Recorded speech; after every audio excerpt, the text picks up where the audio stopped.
सनातन धर्म ज्ञान।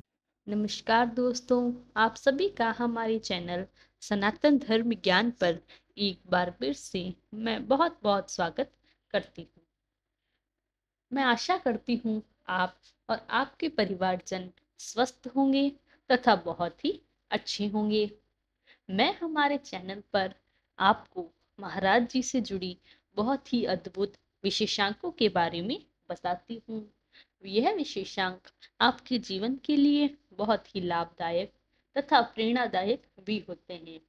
इन विशेषांकों को सुनने के बाद तथा इसमें बताई गई विधि के बाद आप अपने जीवन में हो रही समस्याओं परेशानियों से छुटकारा पाकर कर अपने जीवन में आगे बढ़कर अपनी बुलंदियों को प्राप्त कर सकते हैं। तो आइए आज का विशेषांक की शुरुआत करते हैं। आज का विशेषांक बहुत ही अद्भुत और जानकारी को समेटे हुए है। तो बिना समय व्यर्थ किए आपको लेकर चलती हूँ आज के अद्भुत विशेषांक की ओर। यह बात है श्री नीम करोली धाम अर्थात कैची धाम की, जहां पर महाराज जी नीम करोली महाराज जी अपने तख्त पर विराजमान हैं। महाराज जी विराजमान हैं और श्री राम नाम का जाप कर रहे हैं। शाम का समय था, पर वह समय बेला है। अचानक एक लाल जी हल्द्वानी से महाराज जी के दर्शन हेतु पधारे हैं। लाल जी के चारों तरफ चारों धाम की यात्रा करके आए हुए हैं और महाराज जी के दर्शन पाने के लिए और अपना जो चार धाम का अनुभव था उसे सुनाने के लिए आए हुए हैं। तो संध्याकालीन बेला में जब महाराज जी के दर्शन प्राप्त करते हैं, महाराज जी से आशीर्वाद लेते हैं, तो लाल जी उनके पक्ष में महाराज जी को अपना पूरा यात्रा वृतांत सुनाते हैं कि उन्होंने चार धाम यात्रा में क्या किया, कौन से दर्शन किए और वह किस प्रकार हुए। और महाराज जी से पूछते हैं कि महाराज जी, चारों धाम की यात्रा में मेरा एक अनुभव रहा कि मेरे को बहुत सी अद्भुत संत मिले जिन्होंने मुझे सुंदरकांड करने के लिए कहा कि अपने जीवन में सुंदर कांड को पढ़िए। लाल जी ने प्रश्न किया कि महाराज, सुंदरकांड पढ़ने से क्या लाभ होते हैं, सुंदरकांड पढ़ने से क्या फायदे होते हैं।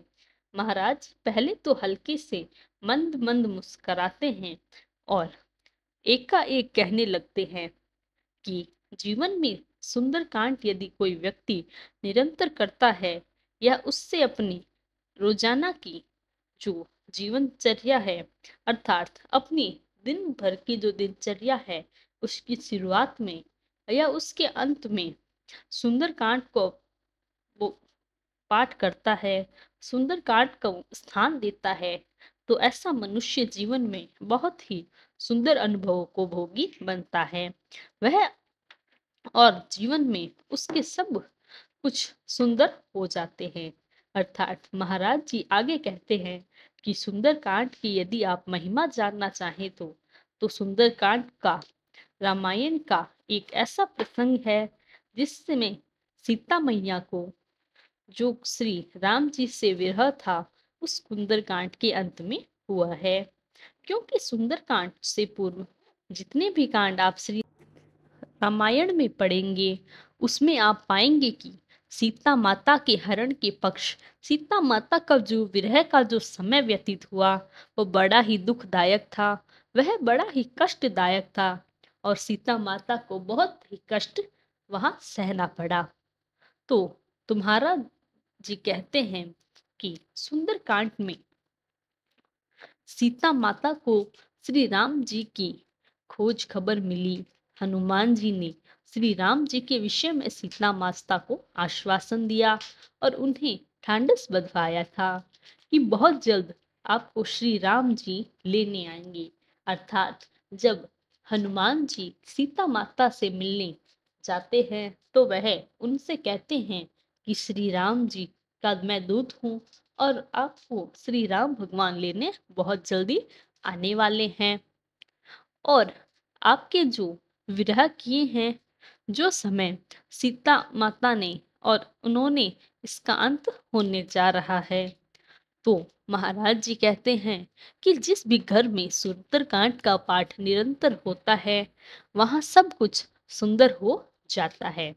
यानी कि अगर हम सुंदरकांड की कथा से इस बात को जोड़ते हैं, तो महाराज जी हम प्राप्त करते हैं कि हनुमान जी की वजह से सीता माता के जीवन में श्री राम जी की खबर पहुंचते ही सीता माता का जो दुख है, वह दुख हो समाप्त हो गया, वह दुख दूर हो गया। और श्री हनुमान जी की वजह से राम जी के दुख भी दूर हो गए। उन्हें सीता माता की खोज खबर प्राप्त हो गई, उनकी खबर पता चल गई कि सीता माता कहाँ हैं, तो वह किस हाल में हैं। तो जब सीता माता की खबर मिलती है, तो श्री राम जी बहुत प्रसन्न हो जाते हैं। ऐसे ही सीता माता को जब राम की खबर मिलती है, वह जब उनको उस खबर की पहुंच होती है, वह बहुत ही प्रसन्न हो जाती है। उनका चित्त बहुत ही उमंग से भर जाता है। तो उनके जीवन में उमंग, नया रंग और आनंद ही आनंद, सुंदर ही सुंदर चारों तरफ दिखाई देना शुरू हो जाता है। सुंदरकांड यदि जीवन में हम अपने प्रवेश करवा देते हैं, तो इससे भी हमारे जीवन में सब कुछ सुंदर ही सुंदर होने लग जाता है। दूसरी बात है कि हनुमान जी के कारण, हनुमान जी के सुंदरकांड की पूरी कथा के कारण श्री राम जी के भी दुख दूर हो गए। न तो हम तो स्वयं श्री राम जी के, श्री हनुमान जी के भक्त हैं, तो हमारे दुख कैसे दूर नहीं हो सकते। महाराज जी की बात को यदि और गहराई से समझे, तो कुल मिलाकर हमें यह ही समझ में आता है कि सुंदरकांड को पढ़ने से, सुंदरकांड को जीवन में शामिल करने से, उस पर अमल करने से हमारे जीवन में बहुत बहुत ही अच्छे अनुभव होते हैं।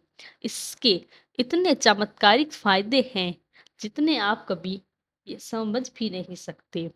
इससे आपके जीवन के जो दुख, आपकी चिंताएं हैं, वह भी समाप्त हो जाती है। यदि आप जीवन में सुंदरकांड को शामिल करते हैं, सुंदरकांड को पढ़ने से हमारे जितने भी अटके हुए कार्य होते हैं, जितनी भी बाधाएं होती है, महाराज जी कहते हैं जीवन में जिसके जितनी बाधाएं चल रही हैं, जीवन में प्रयत्न कर रहे हैं लेकिन सफलता नहीं मिल रही, जीवन में शासन का अंबर लगा हुआ है, कहीं कोई रह ही नहीं दिखाई दे रही, अर्थात आपके जीवन में लगातार कष्ट ही कष्ट आ रहे हैं और उनसे निवारण के लिए आपको कोई भी रास्ता ही नहीं दिखाई दे रहा है, तो आपको सुंदरकांड का जो महापाठ है उसको जरूर करना चाहिए, उसको अमल में लाना चाहिए।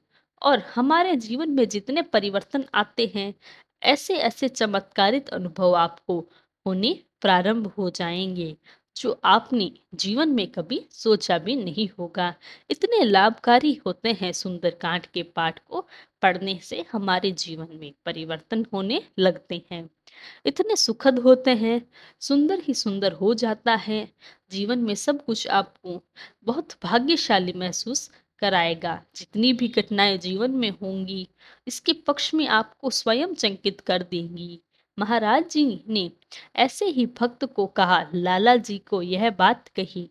इनके पक्ष महाराज जी हनुमान चालीसा के विषय में भी बताते हैं कि हनुमान चालीसा उन जनों को, उन लोगों को, उन सभी के लिए है, उन भक्तों के लिए है जिनके समय का अनुभव अभाव रहता है। सुंदरकांड में आप जानते ही हैं कि दोहों का एक पूरा समूह है, जिसमें आपको चमत्कारिक दोहों को पढ़ने के लिए पूरा सुंदरकांड का जो पाठ है उसको पूरा पढ़ने की आवश्यकता होती है, जिसके लिए आपको एक पर्याप्त समय की आवश्यकता होती है और एक समय सीमा ही आपको निश्चित होती है। महाराज जी कहते हैं कि जिन लोगों के पास में समय का अभाव रहता है, किसी कारणवश भक्ति करना चाहते हैं लेकिन समय ही नहीं मिल पाता, वह अपने जीवन में ही, अपने कार्य में ही इतने व्यस्त हो गए हैं कि कोई खास तौर पर विद्यार्थियों के लिए, क्योंकि विद्यार्थी और ऐसे नौकरी पेशे के लोग जो कार्य करते हैं, किसी कार्य क्षेत्र से जुड़े हैं तो समय का अभाव रहता ही है। इसीलिए विद्यार्थियों के लिए और मुक्ता और जो कामकाजी लोग हैं, जो कार्य क्षेत्र से जुड़े हुए हैं, जिनको समय की बहुत बहुत अभाव रहता है, ऐसे जनों के लिए हनुमान चालीसा का दिन में एक बार पाठ भी अगर कर लिया जाए तो वह भी सुंदर पाठ के अनुसार ही, उसके प्रकार से ही आपके जीवन में परिवर्तन लाना प्रारंभ कर देगा। हनुमान चालीसा को पढ़ने से कोई कठिन और बहुत ही मुख्य विधि नहीं है।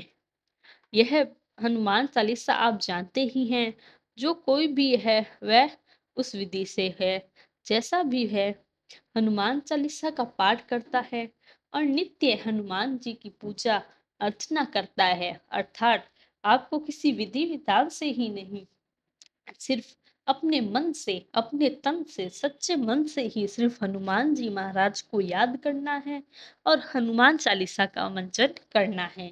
इससे श्री हनुमान जी की कृपा आप पर अवश्य हो जाएगी और आपके मन में जितने भी भाव हैं, जितने भी कष्ट हैं, वह सभी समाप्त हो जाएंगे।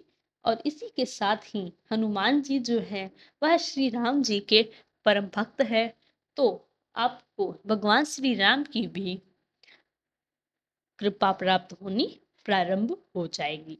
तो इसी के साथ समाप्त होता है हमारा आज का अद्भुत क्रमांक। कल फिर मुलाकात होगी ऐसे ही अद्भुत क्रमांक के साथ। तब तक के लिए धन्यवाद।